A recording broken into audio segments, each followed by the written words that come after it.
My father emerged a minute or so later, unfolding himself from the narrow bends of his maze, his pale skin covered only by the rags of his clothing and everywhere dusted gray with soil, including, I noted, the corners of his mouth, which seemed stained particularly thoroughly and much more darkly.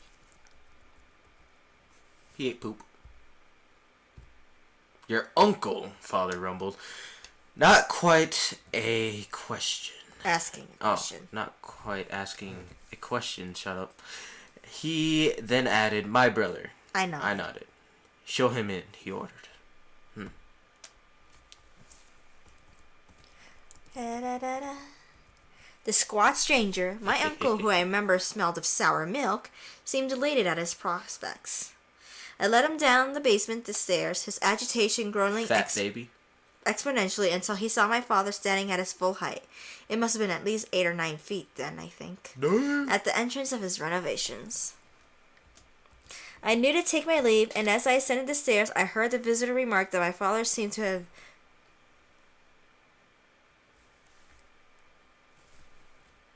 Where? I can't see. You're the fat man. I don't want to be the fat man. You had to speak to fat man. But where? Oh, done very well for himself. All things considered. I don't know what he's talking about. I spaced out. I never again saw the man who claimed to be my uncle, either that day or any day after. Perhaps not coincidentally, this is also my last clear memory of my father, and the one that returned to me many years later when my brother suggested we return to our father's house.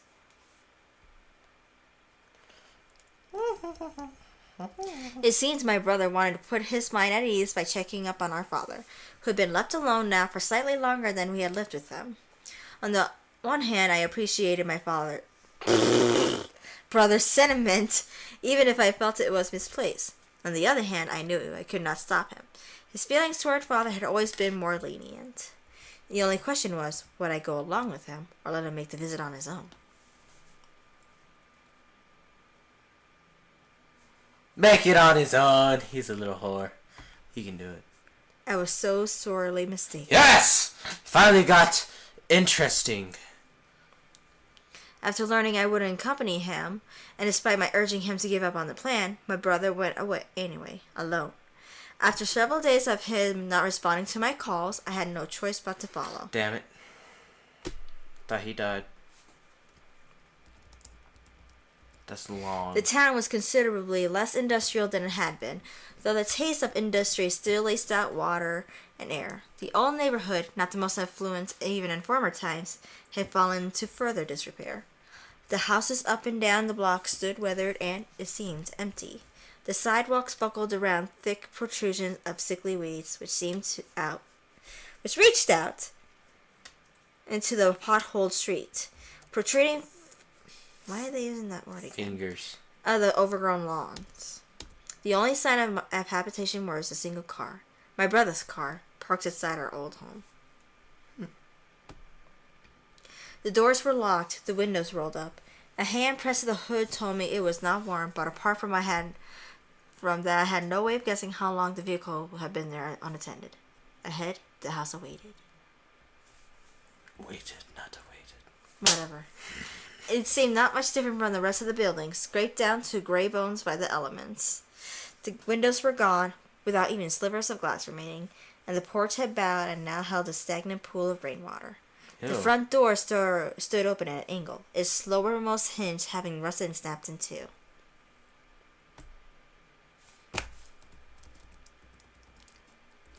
Stepping carefully on the rotten porch, I slipped inside and found myself in the old living room. The floor was littered with trash and chunks of plaster dropped from the ceiling.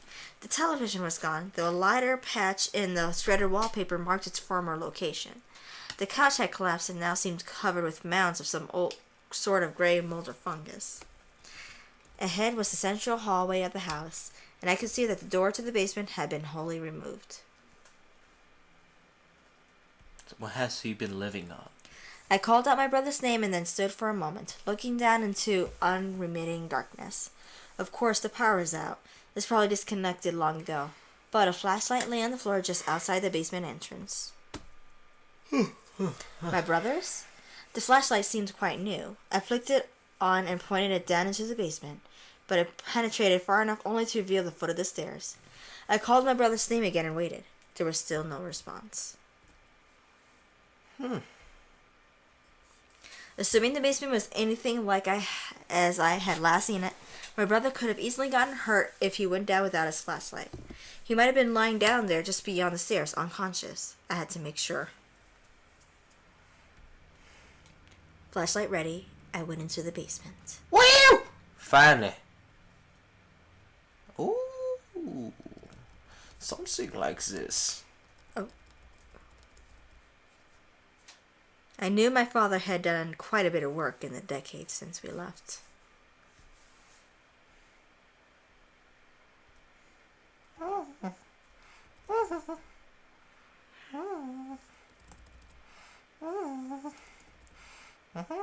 Oh, here it is. I went down. I called for my brother. I walked to the left, I walked to the right. Which one? I went down. I called for my,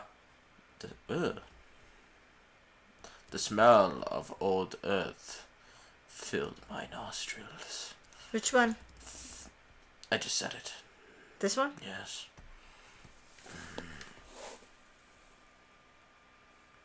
Scoot up. Around me there was nothing but darkness. I walked onward. I called for my brother. I would say I called for my brother.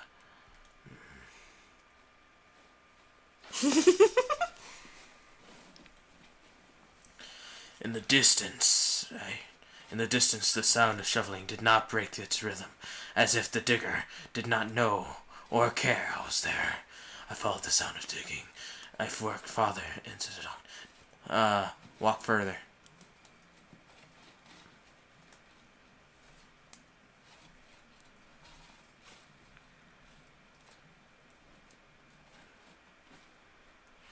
Digging.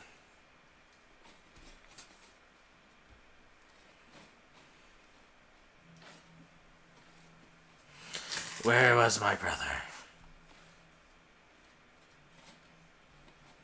The digger. My voice cracked. Follow.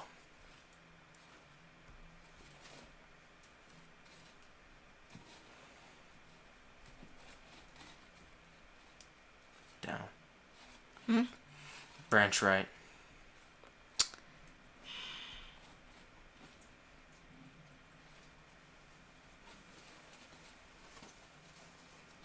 Digging.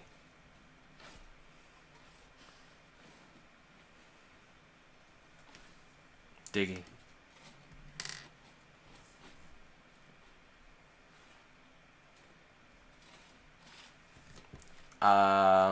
Eaten. Fine, digging. Digging. Digging.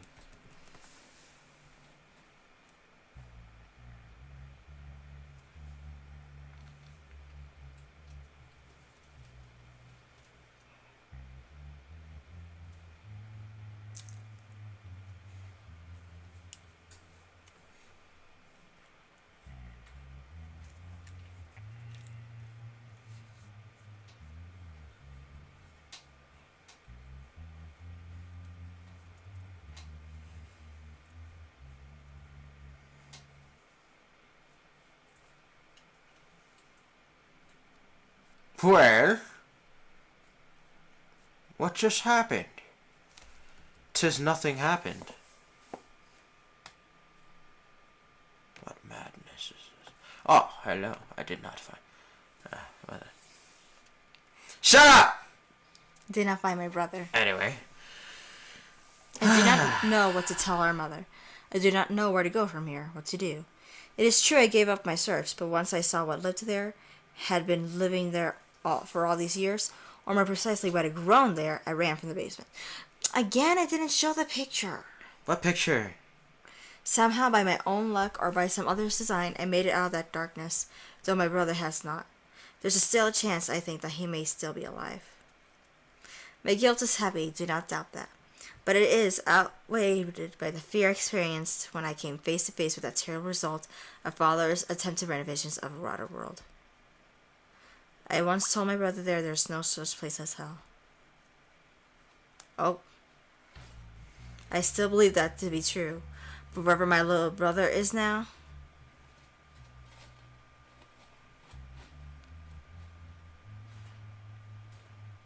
Holy shit. I wonder if he's grown as tall as my father.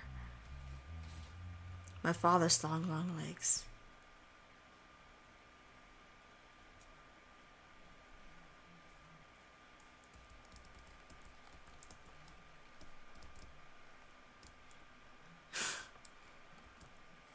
There's nothing very horror-y about that.